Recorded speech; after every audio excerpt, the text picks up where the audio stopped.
Hello, everybody. Back here with you on a Tuesday night. The internet here decided to work, so we're on for the NXT Reacts. I do also have news following the major angle from Monday Night Raw, which we'll talk about a little bit later in this video. But packed NXT, want to get right to it. Dedicating today's episode to my granny. Man, 25 years she left us, but still with us in spirit and heart, everything like that. So, Granny, love you, miss you.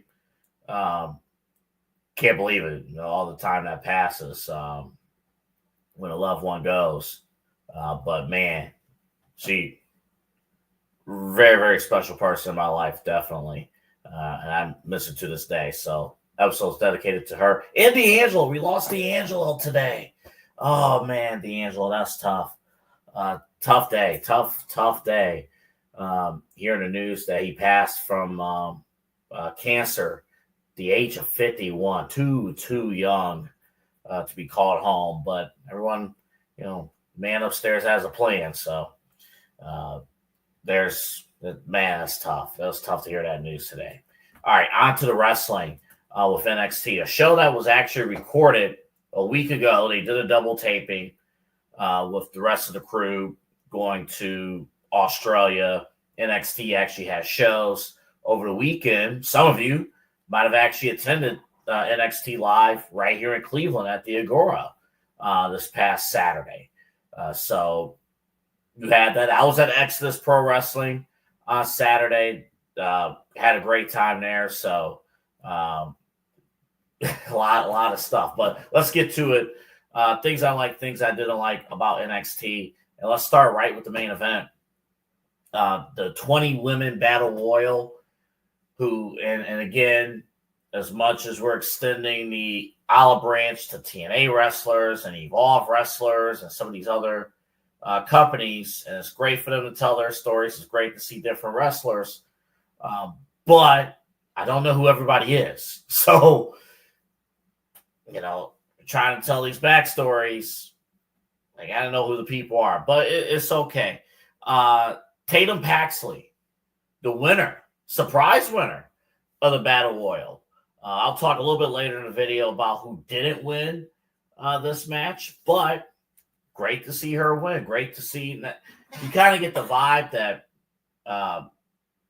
it seems to me like they're almost going to use her just to fit the theme of Halloween Havoc with her facing JC Jane for the NXT Women's Championship. So you do get that vibe that, we got somebody that fits for Halloween Havoc. So it's going to be important these next couple of weeks to really, really make her a threat. But she's been around, obviously.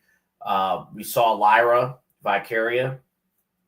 It's like, your best friend kind of, made it to the big leagues, but still checking in on you and stuff. So she's a surprise winner.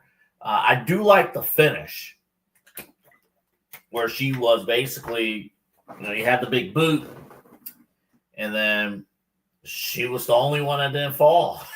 And she won and had the big celebration. You saw at the end, JC Jane and Fatal Influence come out, challenge accepted. And I also like to, NXT does a really good job, not just expressing those who win the match, but really, really displaying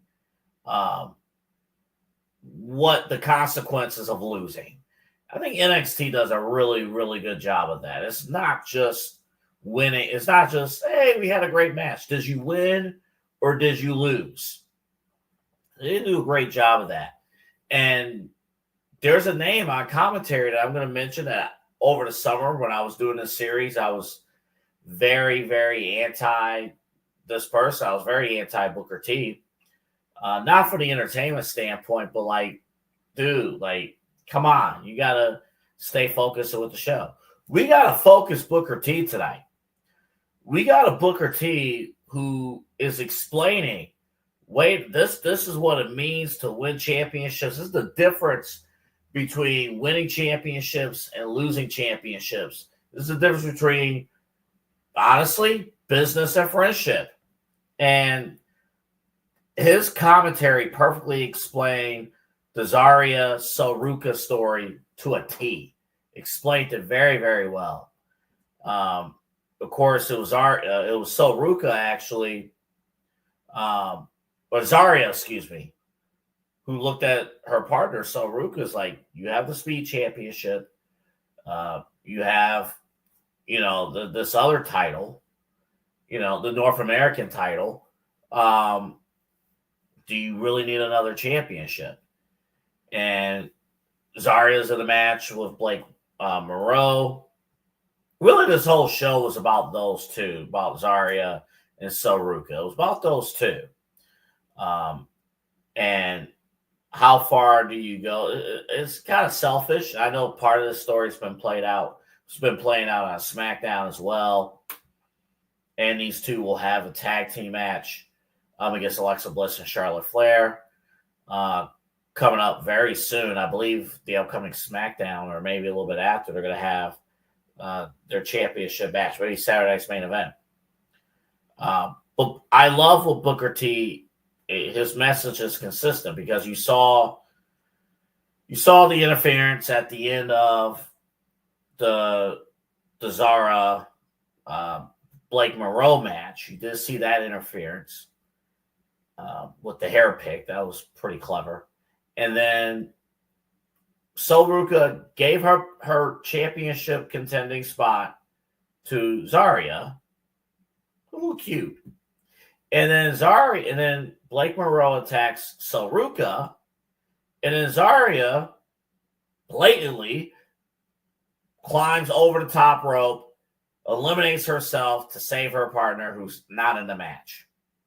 And Booker is like, Zaria's going to regret that decision for the rest of her career. Yes, it's a little over the top, but it's pro wrestling. Some things you have to really drill home. And whenever the breakup angle happens between these two, Zaria and Ruca, it's that comment you can always pin back to. It's like, you could have won the match. You put Zaria in the ring with Tatum Paxley, like, you could have won the match. But you chose your friend, who initially wasn't thinking about you when the show started. You chose your friend over money, over championships, over business. As Booker T pointed out, that can be very costly. I do like Fatal Influence. They had a video package. Of course, Jordan Nix out of Fatal Influence and out of NXT, out of WWE. Laney Reed is in now as the third member of Fatal Influence. I like the fact that they're keeping it with three. Obviously, they have more story to tell, and instead of just making it a two-person story and just really breaking the course, keep it at three, get more mileage out of this. I expect JC Jane to beat Tatum at Halloween Havoc. To me, that's like a foregone conclusion. So kind of see where you go from there. But Laney Reed, who's been around, they also explained the fact that, hey, her and JC, they did match up. And, sometimes you got to be ruthless to be in this group, something that her predecessor was not. Jordan Nix, not ruthless. So pretty cool stuff there. And the last thing I pointed out of things I like, I thought Josh Briggs and Matt Cardone had a pretty decent match. Keep a strong eye on Josh Briggs. He is really, really putting things together. I've been impressed with his work in the ring, outside the ring, all throughout the summer. And now that I'm on the NXT beat full time for our show, watching Josh Briggs, watching how the fans hate him, watching how he disrupts everything in the locker room, and then he does his thing in the ring. Josh Briggs, don't look now. I know he's been in NXT for a little while. Don't look now. That could be somebody who takes the NXT championship off of the hands of Ricky Saints down the road, or that could be a guy, that could be one of your call-ups in 2026 to the main roster, Raw or SmackDown. Josh Briggs. I think the main roster in general, Raw and SmackDown, need more heels. And I think Josh Briggs fits that mold to a T. All right, things I didn't like. This first dislike could turn into a like, but they have to be intentional about it. Jordynne Grace falling short again. It seemed when it got down to the final 4, final 6, final 8, honestly, when the final segment of NXT started about 9:52, 9:53, it was Jordynne Grace versus the field. Like, okay, the time has arrived. You know, it's time to take Jordynne Grace, championship pedigree. It's time to, let's go. And the thing is, they're trying to tell the story with Jordynne Grace that she's fallen short with championships. The story makes a bit more sense if Grace was a heel who was arrogant, walking in the door brash, saying, I am the best, blah, blah, blah. None of you guys are scrubs. And then she keeps taking L's. As a heel, that makes total sense. As a babyface, this has really missed the mark for me personally. It really has. But since they are going this route, and Jordynne Grace, in my opinion, is still one of the biggest stars in NXT, what they're going to have to do, they're going to have to be intentional about the fact that Jordynne Grace has fallen short multiple times. They're going to have to be very intentional with the fact that she can't win the big one. They have to make it a big deal that she can't win the big one, so that when the time comes for her to win the big one, it'll mean that much more she'll actually do it. And I would imagine she's probably getting the belt off of JC Jane when the time comes. But you may have to sit on it until 2026. So, but they have to be intentional about it. She can't just lose and then they do nothing. Then I worry. So tonight on this episode, as a fan, I didn't like Jordynne Grace falling short, but this could turn into a positive if they are intentional. If Booker T on commentary keeps driving the fact of either you're going to win championships or not, and if you're not, you're falling short of expectations. So commentary has to be intentional about it. The writing has to be intentional about Jordynne Grace's shortcomings. And then the other thing, the last thing that kind of shocked me, honestly, Blake Monroe has cooled off. You got all those video packages during the spring into the summer about the arrival of Blake Monroe. Very much a mystery. And things were great. And then her debut was great. But she had a singular moment. Her first promo bombed. And I think since that time, and yes, Blake Monroe's been involved with feuds, right? Blake Monroe recently feuding with Jordynne Grace.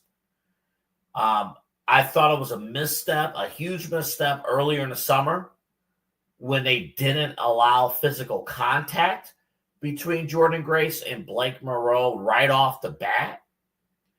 I thought that was a huge misstep by the NXT writing team and Shawn Michaels. And I think because of that mistake, and because she cut a bad promo earlier in the summer, she has drastically cooled off as a character. She is too important of a member of the NXT roster to be cooled off. You got to find a way. And hopefully her feuding looks like it was Ruca and Zaria. Like, hopefully that is the feud that can get Blake Monroe back on the front page news of NXT. So I think that's important. I think that has to happen. Because, again, Blake Monroe is just too important not to be involved. The last thing, I didn't write it down, and it's not even a dislike. It's more of a, I didn't like the whole NXT TNA showdown thing last week. So I thought Ricky Saints and Trick Williams I'm not liking the feud. I'm not liking the story of the feud. I think the match will be great. But I think it's misguided because it's Ricky Saints trying to kind of defend the honor of NXT. But then again, I keep going back to Booker T. Booker T kind of slammed the door shut a little bit on kind of what I was thinking. It's like, you picked Trick Williams. This wasn't news. You picked him. Babyface don't look stupid. It's got to happen there. So hope they get off to a better foot. Remember again, double taping, and sometimes with a double taping, something that kind of sparks a week ago doesn't. And it was odd with this double taping because when this was taped, Bound for Glory did not take place. And the show aired after Bound for Glory. So very curious kind of, and I would, so it is what it is. We'll end with this. This is more in relation to Monday Night Raw. So Kyle did a great job with the Kyle Reacts with Monday Night Raw.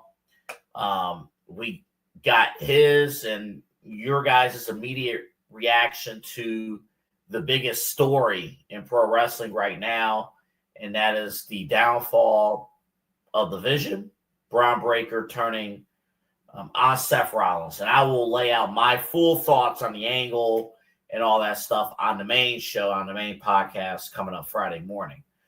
But in the 24 hours since, or in change, since Raw ended and since Kyle did his reacts, we are hearing news that Seth Rollins, and take this with a grain of salt because you saw what happened earlier,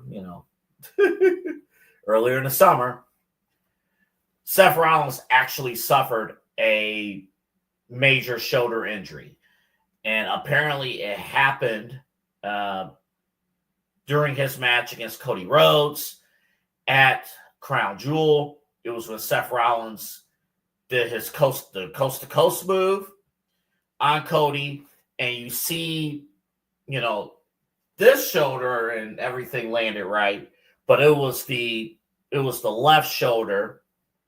It was the left shoulder that landed awkwardly on the ring. And Monday on Raw, Seth Rollins wore a coat or wore that ridiculous jacket the entire show, which he was able to get away with because it's Seth Rollins. He wears stupid stuff all the time. So nobody questioned why he was wearing a jacket. It looked like he had shoulder pads.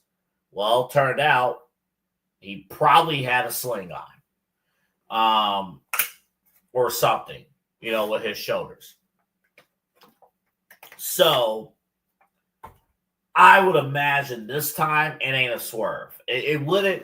I've heard theories, by the way, of people saying, well, what if Seth Rollins is actually working us again as the Vision? And the Vision is actually setting this up. That is like saying, I'm going to work with the bus driver to run me over and then swerve everybody and say, oh, I'm cool with the bus driver. No, you don't take a spear from Braun Breaker, a tsunami from Bronson Reed, and say, oh, this is a swerve. This was a setup. No. You don't take those moves just for you to say, oh, this is a setup. That's not happening.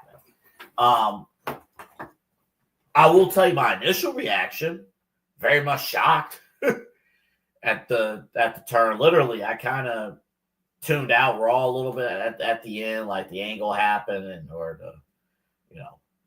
the Vision stood tall and they're going through the credits, and you know what? I give Triple H, I give WWE credit for the shock. I'll give them that. But we're learning more about the reasoning. So we'll talk on the show Friday morning. What's next? Where do you go from there? The angle itself, and then where do you go? Remember, too, CM Punk, as Kyle mentioned on his reacts, CM Punk did win the number one contendership for the world title. He will defend, as announced by Triple H today. He will be on Saturday night's main event in Salt Lake City on November 1st. Who will he face? We don't know. And if Seth is out, is it going to be for a vacant championship? Because if he's out for a shoulder injury, you're not holding on to that world title. You got to give that up. It's done. You got to give that up. And WWE went with an angle that was months ahead of schedule. Now you got to give that up. Okay. That'll do it. I might do a SmackDown Reacts. I don't know yet. I don't know. Schedule's a little bit open this weekend, so I might do a SmackDown Reacts. It's just that, like I said, SmackDown's going to be touch and go during football season. And it was almost impossible to review SmackDown this week if you don't watch it live, because you had the pay-per-view the very next day. So you do have that. Okay. That's going to do it. Side Hustle Wrestling Podcast. That's how you can follow us at Side Hustle Pod 216, Side Hustle 216. That's how you can find us. Hope you enjoyed it. And we are not reacting to 3-hour AEW. I'm sorry if you want AEW reaction. Maybe we'll bring somebody in to do that, but they ain't happening. See the ratings, by the way? Not good. Not good. They're going to have to rebound tomorrow. So, okay. All right. Have a great night, everybody. And we'll see you on the podcast, Kyle and I, and our entire LPV and Inside S Network team. We'll see you Friday morning for episode 93, 94. I think episode 94 of the Side Hustle Wrestling Podcast. Have a great night, everybody.